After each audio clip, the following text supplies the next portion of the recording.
નીટનું result આવી ચૂક્યું છે અને ઘણા બધા સ્ટુડન્ટ્સ ઘણા બધા કન્ફ્યુઝનમાં હશે, ઘણા બધા રિઝલ્ટના કારણે ઘણી બધી તકલીફમાં હશે. હવે શું કરવું જોઈએ? તમે અત્યારે ક્યાં સ્ટેન્ડ કરો છો એ પહેલા જોઈ લેજો. જો કોઈ સ્ટુડન્ટ ડેડિકેટ તૈયારી કરે છે તો 100 થી 150 માર્ક સર વધે છે. મારું સપનું તો મેડિકલ નું જ હતું. ગઈ સાલ કરેલી ભૂલોને હવેના યરમાં રિપીટ નહીં કરવી જોઈએ.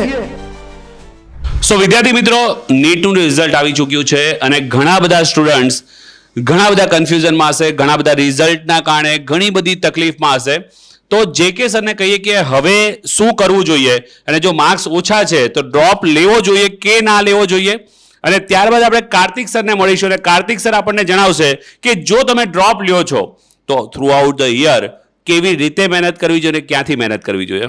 ઓકે સર, વાત એ છે કે ડ્રોપ લેવો જોઈએ કે ના લેવો જોઈએ એ કંઈક આંકડાકીય આપણે પ્રેક્ટિકલી સમજીએ કે ભાઈ તમારો ડ્રોપ તમે અત્યારે ક્યાં સ્ટેન્ડ કરો છો એ પહેલાં જોઈ લેજો. અને હું જે બોલીશ ને એનાથી તમને આઈડિયા આવી જશે કે નહીં ભાઈ જનરલી આપણે આવી વસ્તુ કરવાથી ડ્રોપમાં ફાયદો થશે. સર, આપણે એવું જોયું છે કે જો કોઈ સ્ટુડન્ટ ડેડિકેટ તૈયારી કરે છે તો એનો જે પહેલાં નીટનું રિઝલ્ટ હોય છે અને જો એ જ લેવલનું પેપર ફરીથી આવે, કારણ કે અહીંયા લેવલ પણ બહુ જ ધ્યાનમાં રાખવું પડશે, કારણ કે પેપરના લેવલ વધુ ઓછું થતું રહે છે. તો બેટા જો એ જ લેવલનું પેપર ફરીથી આવે છે અને જો કોઈ સ્ટુડન્ટ ડેડિકેટ તૈયારી કરે છે તો 100 થી 150 માર્ક સર વધે છે. કારણ કે એની પાસે એક તો પહેલા નોલેજ આવી ચૂક્યું હોય છે, કારણ કે એને નેક્સ્ટ યર નકરી પ્રેક્ટિસ ઉપર વધારે ફોકસ કરવાનું હોય. સર, મારી પાસે અમુક આ વર્ષના આંકડા, મતલબ કે જે નીટ 2025 નું જે રિઝલ્ટ આવ્યું છે એમાં કયા વિદ્યાર્થી કેવો સ્કોર કર્યો છે એના ઉપર આપણે વાત કરીએ. તો સર, પહેલો તો 686 માર્કે AIR1 છે, 682 એ AIR2 છે અને 681 AIR3 છે. પછી વાત કર્યું કે હવે જે આંકડા બોલું છું એની ઉપર ધ્યાન આપજો. 577 જેમાં 4000 નંબર રેન્ક છે, મતલબ કે એનો આંકડો 4004 ડિજિટમાં એનો રેન્ક હશે. સર, 568 માં 4 ડિજિટ વાળો પણ 6 થી શરૂ થતો હશે, 6K ના અરાઉન્ડ એનો રેન્ક હશે. સર, હવે આજે હું આંકડા બોલ્યો એ આ વર્ષના થયા. હવે હું તમને રેન્કને એકોર્ડિંગ જ તે ગયા વર્ષનું સીટ એરેન્જમેન્ટ કેવું હતું, મેડિકલ કોલેજ, પછી સેમી GMERS જેને કહે છે ને પ્રાઇવેટ કોલેજ.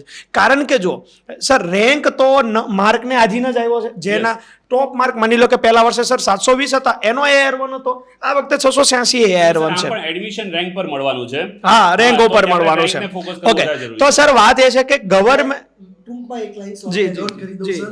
મેરિટ નીચું જશે, રેન્ક એનો એ છે. યસ.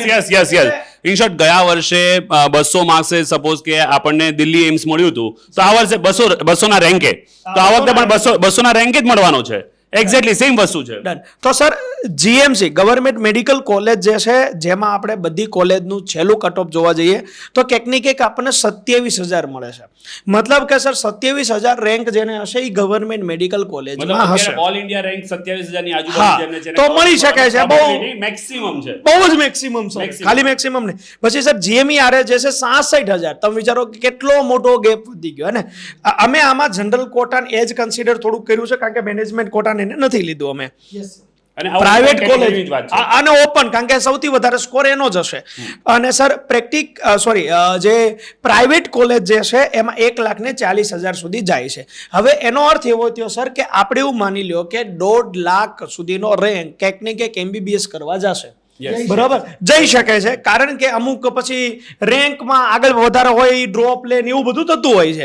તો જનરલી 1,50,000 સુધીનું ગુજરાતને ધ્યાનમાં રાખવામાં આવે તો ક્યાંક ને ક્યાંક એ વિદ્યાર્થી જો MBBS નું સપનું લેશે તો એને એડમિશન મળવાના ચાન્સીસ સૌથી વધારે છે. Government general quota, government medical college થઈ ગઈ સર, સેમી ગવર્મેન્ટ મતલબ કે GMERS અને પ્રાઇવેટ કોલેજ. હવે સર માની લો કે કોઈ વિદ્યાર્થીના અત્યારે માર્ક એવા છે તો તમે એનો રેન્ક જ લઈ લો ને સર. એનો રેન્ક બની શકે કે 1,50,000 થી લઈને 2 લાખની વચ્ચે હશે. મતલબ કે આપણે 50,000 એવા સ્ટુડન્ટને ધ્યાનમાં લીધા કે જેને MBBS મળતા રહી ગઈ છે. એના માર્ક બહુ જ નાના ફરક હશે, કારણ કે સર એક ક્વેશ્ચન થી તમારો રેન્ક બદલાઈ જશે. ડન. તો એક ક્વેશ્ચન રેન્ક 1 માંથી રેન્ક 2, 2 માંથી 3, એ તો એક માર્ક્સનો ડિફરન્સ. હા, એક જ માર્કનો ડિફરન્સ. તો બેટા હવે વાત એ છે કે જો તમે તમારો રેન્ક જે છે ઓલ ઇન્ડિયા વાળો, બરાબર છે, અને સાથે સાથે તમે સર એડમિશનની પ્રોસેસમાં આવશે ને એટલે રેન્ક એમને એ પણ મળશે, ગુજરાત રેન્ક પણ મળશે. જો તમે આમાં આવો છો તો બેટા તમે 1.5 લાખથી 2 લાખની વચ્ચે, તો મારી દ્રષ્ટિએ તમારે ડ્રોપ તરફ વિચારવું જોવે કે જો તમે લઈ શકતા. આપણે એવું જ વિચારીએ કે તમારી આજુબાજુની બધી કન્ડિશન તમને ડ્રોપ તરફ સહાય કરી રહી છે, ડ્રોપ લેવા માટે તમને કોઈ પ્રોબ્લેમ નથી આવી રહ્યો, બરાબર છે, તો તમારે બેટા ડ્રોપ લેવું જોવે. અને તમે રિયલી જો 150 કે 100 માર્કના ગેપે જશો ને તો તમારો રેન્ક ખાસો એવો ચેન્જ થઈ જશે, બહુ જ નીચે આવી જશો અને તમે સિલેક્ટેડ થઈ જશો. હવે હું વાત કરું સર 2 લાખથી 2.5 લાખ આવા વિદ્યાર્થીઓએ ડ્રોપ લઈ શકે છે, પરંતુ એક વસ્તુ ધ્યાન રાખજો, એમની મહેનત 2x થઈ જશે, બરાબર છે, કારણ કે એને મહેનત વધારવી પડશે અને એને ત્યાં ફાયદો થશે. તો બસ જનરલ આ જે આંકડાકીય બાબતો છે એને આધીન મેં કીધું કે તમે 2.5 લાખ સુધીના વિદ્યાર્થીઓ એવા થયા કે સર જે વિચારી શકે છે કે ડ્રોપ લઈ શકાય અને એને મહેનત કરવી જ પડશે, આ વર્ષે કરેલી ભૂલને સુધારવી પડશે. હવે આમાં કઈ કઈ બાબતો હોય એ હું કાર્તિક સરને આપું છું કે એમને શું જોવું પડશે. આપણે અત્યારે એ જ સમજી લીધું કે મેં જે આંકડા આપ્યા છે એ પ્રમાણે તમે આવી જાઓ છો તો માટે તમારે ડ્રોપ લેવો જોઈએ. જો તમે હવે સર હું સાથે સાથે એક લાઈનમાં બતાવી દઉં કે આનાથી તમે બહુ જ નીચે, મતલબ કે તમારા માર્ક બની શકે 400 થી પણ નીચે આવ્યા છે આ વર્ષે, તો બેટા જો એક વસ્તુ તો તમને કહી દો કે તમે એફર્ટ કરી છે એમાં ના નથી, કારણ કે પેપરનું લેવલ હતું. તો હવે જો તમે તમારી ભૂલને જોઈ લ્યો છો તો તમારે 150 કરતાં મતલબ કે તમારે 300 માર્કનો ફોકસ કરવું પડશે. તો તમે જે બાકીના જે વિદ્યાર્થીઓને ખાલી 100 માર્કનો 150 માર્કનો રસ્તો કાપવાનો છે એની કરતાં તમારે ડબલ રસ્તો કાપવો જ પડશે, અને એ કરી શકાય એવું છે, એવું નથી. અમે એવા પણ એક્ઝામ્પલ જોયા છે કે જે કરી શકે છે. મેં એક એક્ઝામ્પલ એવું જોયું હતું કે 260 માર્ક્સ હતા, ડ્રોપ લીધો અને 651 માર્ક્સ. તો આવા ઘણા બધા એક્ઝામ્પલ છે. પણ સર એક ક્વેશ્ચન છે કે આવું જ્યારે થાય ને કે ભાઈ રિઝલ્ટ આવી ગયું છે એટલે ઘણા છોકરાઓનો રેન્ક 2 લાખ 2.5 લાખ હોય ને છતાં એવું વિચારે કે એકવાર કાઉન્સેલિંગ પતી જાય અને પછી હું વિચારું કે ડ્રોપ લેવો જાય, મહિનામાં 3-1 મહિના નીકળી જાય.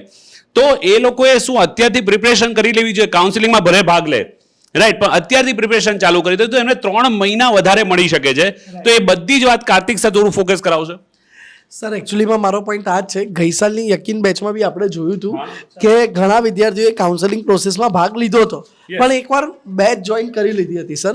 એની પાછળ એ લોકોનો સર પર્પસ એવો હતો કે ભાઈ બેચ જોઈન તો અમે કરી લીધી છે સર, હવે કદાચ માની લો અમારું મેડિકલમાં થઈ જાય છે, ને એવા થયું છે બી, તો ત્યારે એ લોકોએ 3 મહિના ભણેલું આગળ MBBSમાં બી કામ આવે છે સર. બાયોલોજી તો કામમાં આવે છે, બાયોલોજી કેમિસ્ટ્રી કામમાં આવે છે.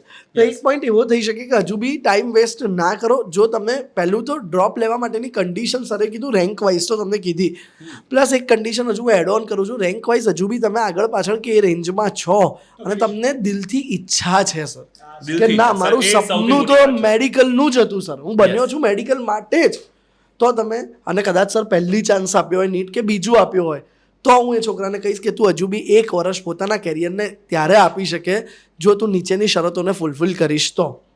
બાકી જો જેનો બીજો ત્રીજો ડ્રોપ હોય અને હવે સર 200-300 માર્કનો ગેપ હોય તો હું તમને આઈડિયલ એડવાઇસ આપીશ કે બને ત્યાં સુધી ડ્રોપ ન લો, સિવાય કે તમને કંઈક અલગ જ જો લોકો 4th-5th ડ્રોપે બી સર MBBS થાય છે, પણ સર એવરી ટાઈમ છે ને એ લોકોનું જે જનૂન છે ને વધતું જાય છે. યસ, હવે ઘણા બધા છોકરાઓ એવા હોય કે 3જા ડ્રોપ 4થા ડ્રોપ પછી જનૂન ઘટતું જાય ને અમુક લોકો એવા હોય કે જનૂની ખતરનાક વાળા બની જાય કે ભાઈ ભણવું જ છે. એટલે સર સત્ય એ છે કે મેન તો પહેલા પોતાની જાતને વિચારો કે શું હું ડ્રોપ લેવા એલિજિબલ છું એટલે કે શું મારે ડૉક્ટર બનવું છે, તો મારે ગઈ સાલ કરેલી ભૂલોને હવેના યરમાં રિપીટ નહીં કરવી જોઈએ. જો તમે એની એ ભૂલો રિપીટ કરી, DPP ન બનાવી, ક્લાસ નોટ ન લખી, સર હોમવર્ક ન કર્યું, ટેસ્ટ ન આપી, આ 4 કોમન પાયા.